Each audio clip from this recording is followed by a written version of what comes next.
अस्सलाम वालेकुम everyone, Shaukat Marwa this side, chairman है स्मार्ट ग्रुप। उम्मीद करता हूँ सब लोग खैरियत से होंगे।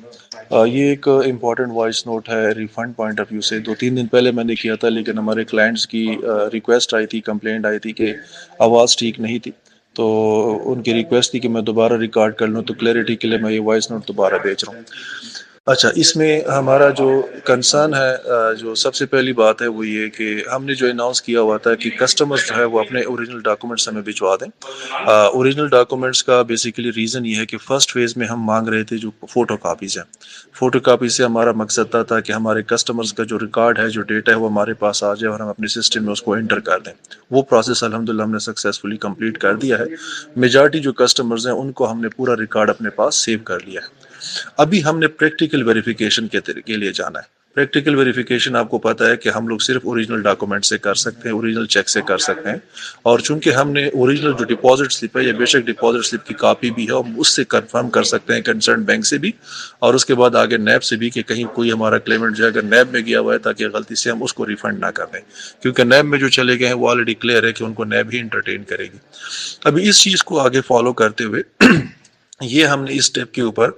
फर्स्ट फेज में अनाउंस किया है कि जो 1 जनवरी 2024 से लेकर जिन लोगों ने 16 मार्च 2024 तक इन्वेस्टमेंट की है, वो लोग काइंडली अपने जो ओरिजिनल डॉक्यूमेंट्स हैं, एमओयूज, ओरिजिनल चेक्स हैं, और जो डिपॉजिट स्लिप है, इसके बाद जो सीएनएसी है अपनी और नेक्स्ट ऑफ किन, ये काइंडली हमें डिपॉजिट कर दें, जमा करा दें, या तो इस्लामाबाद हेड ऑफिस में जमा करा दें फिजिकली, या आप हमें कोरियर कर दें। अगर किसी बंदे को तसल्ली के लिए, अपने सकून इत्मीनान के लिए अंडरटेकिंग चाहिए होगी, तो हम उसको अंडरटेकिंग भी दे देंगे।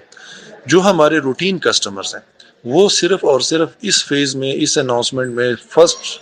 जनवरी से लेकर 16 मार्च 2024 तक के जो कस्टमर्स हैं, सिर्फ वो लोग जो है अपने डॉक्यूमेंट जमा कराएंगे, ताकि फर्स्ट फेज में हम उनकी क्लियरेंस कर दें। और इंशाल्लाह ये 15 मार्च इसकी लास्ट डेट है। 15 मार्च तक हम इन लोगों को एंटरटेन करेंगे। 15 मार्च से आगे इंशाल्लाह फिर हम नेक्स्ट जो अनाउंसमेंट करेंगे, वो पिछले बार की तरह फिर हम नेक्स्ट जो 3 महीनों के होंगे,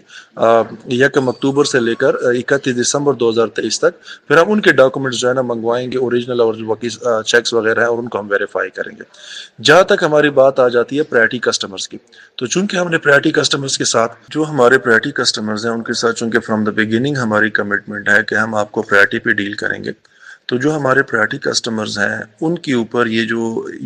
1 जनवरी से लेकर 16 मार्च 2024 तक की जो पॉलिसी है वो अप्लाई नहीं होती। हमारे जो प्रायोरिटी कस्टमर्स हैं उनके कितने, कोई भी पुराने जो उनके पास ड्यूज़ हैं, जो उनके एमओयूज़ हैं, वो सारे के सारे हमें सबमिट कर सकते हैं। हम उनके तमाम जो डॉक्यूमेंट्स हैं वो प्रायोरिटी पे जो है वो डील करेंगे, वेरिफिकेशन के लिए भी और इंशाल्लाह रिफंड के लिए भी। अभी यहाँ पे मैं मज़ीद क्लियर कर दूं प्रायोरिटी कस्टमर्स को, कि आप लोगों ने हमें सिर्फ वो एमओयूज़ और चेक्स जमा कराने हैं जो अभी तक आपने नई सेल्स करके प्रायोरिटी सेटलमेंट में सेटल नहीं किए। क्योंकि जो आप सेटल कर चुके हैं उसका तो आपको नया एग्रीमेंट, नया चेक मिल चुका है ना, तो वो तो आपको दोबारा पे नहीं होगा, वो तो आपको उसी हिसाब से पे होगा जो नया एग्रीमेंट की डेट आपको मिली और जो चेक की डेट मिली है।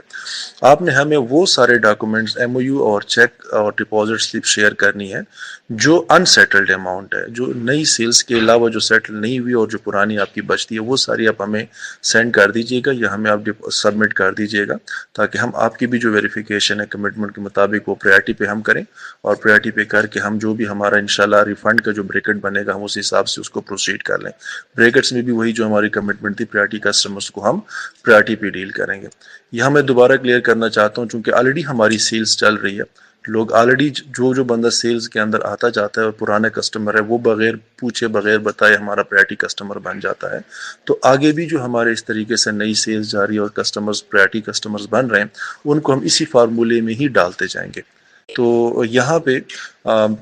Last but not the least मेरी अपने कस्टमर से रिक्वेस्ट है कि एक तो काइंडली डिले ना कीजिएगा चीज़ों को। 15 मार्च तक जो है ना, वो अपने जो मैंने फर्स्ट ब्रैकेट बताई है 1 जनवरी से लेकर 16 मार्च 2024 तक जिन लोगों ने इन्वेस्टमेंट की, काइंडली इस टेन्योर के अंदर अपना अपना जो है वो डॉक्यूमेंट सबमिट करवा दें। इसको लेट ना करें, क्योंकि जितनी जल्दी हमारे पास डॉक्यूमेंट्स जिसके आएंगे और वेरीफाई होते जाएंगे, तो वेरीफाई करने के बाद वही सीरियल नंबर उसको लगेगा प्रायोरिटी पे, और रिफंड भी उसी तरीके कार के मुताबिक होगा।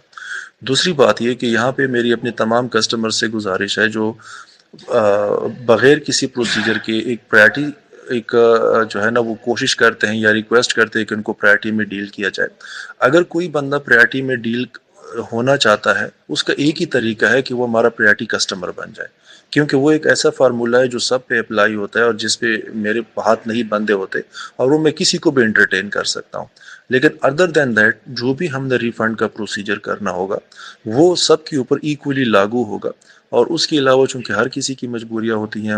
ضروریات ہر کسی کی ہیں، اس کے علاوہ ایون اگر میرا کوئی فیملی ممبر بھی ہوتا ہے اس کو بھی میں out of the way as a priority customer deal نہیں کر سکتا۔ وہ جو روٹین میں جس طریقے سے بریکٹس بنیں گے اور جس طریقے سے ویریفیکیشن ہوگی اور جس طریقے سے ریفنڈ ہوں گے، چاہے ہم پارشلی دیتے جائیں گے یا چاہے اس کے اپنے اپنے بریکٹس بناتے ہیں، لیکن وہ فارمولا سب کے اوپر ایکولی لاگو ہوگا۔ تو میری ونس اگین سب سے ریکویسٹ ہے، چاہے کوئی اگر ہمارا پریورٹی کسٹمر ہے تو پریورٹی کے حساب سے جو آپ کے جتنے ریمیننگ ایم او یوز ہیں یا چیکس ہیں کائنڈلی ہمیں سبمٹ کر دے، تاکہ ہم آپ کا پروسیس شروع کر دیں ویریفیکیشن کا، اور اس طریقے سے ریفنڈ کا آگے، اور اس طریقے سے جو روٹین کسٹمرز ہیں وہ بھی جس بریکٹ میں فال کر رہے ہیں کائنڈلی آپ بھی اپنے اپنے ڈاکومنٹس، ایم او یوز وغیرہ، چیکس وغیرہ، تمام چیزیں جو میں نے بتا دی وہ سبمٹ کر دیں جلد سے جلد، تاکہ جتنی جلدی آپ کی ویریفیکیشن ہو اتنی جلدی ہی آپ کا نام سیریل نمبر میں اوپر آئے گا، اور اتنی انشاءاللہ جلدی ہی پھر آپ کو ڈیل کیا جائے گا۔ Thank you.